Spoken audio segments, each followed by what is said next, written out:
Bonjour, je reviens tout juste de cette réunion de concertation organisée par Monsieur le Préfet dans le cadre de la lutte contre la crise sanitaire.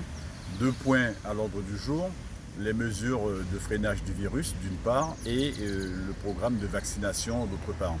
Concernant les mesures de freinage, un certain nombre de choses ont été dites, mais personnellement j'ai lourdement insisté pour que les services de la préfecture n'augmentent pas la plage du couvre-feu, puisque vous l'avez compris, cette plage sera augmentée de 2 heures. Les communes qui sont à 23 heures passeront à 21 heures et celles qui sont à 21 heures passeront à 19 heures.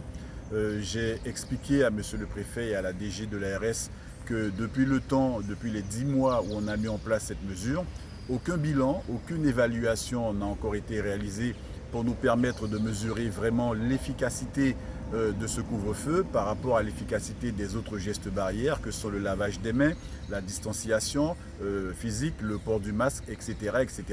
Mais j'ai compris que la décision était déjà prise, donc la position a été inflexible. C'est dommage. Je le regrette parce que je sais les conséquences négatives que cela va nécessairement entraîner sur notre organisation sociale. Le deuxième point, c'était la campagne de vaccination.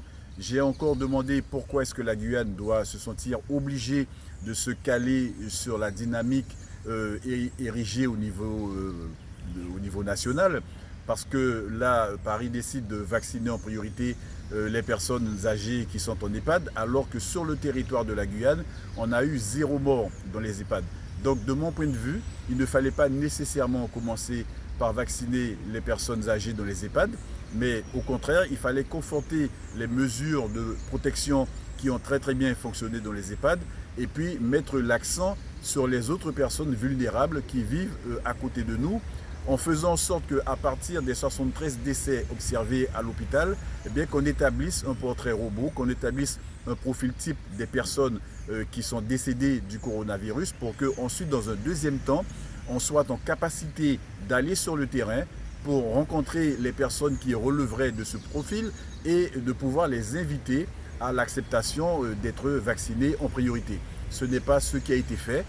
Encore une fois, bon, je fais des propositions, elles ne sont pas entendues et je ne puis que le regretter parce que depuis le mois de mars 2020, je ne cesse de dire que la Guyane a quand même ses propres spécificités. La Guyane vit avec ses vérités, elle vit avec ses particularités et que plutôt que d'être dans le mimétisme des standards nationaux, eh bien, il faudrait qu'on s'attache à définir nos propres standards de lutte contre ce coronavirus.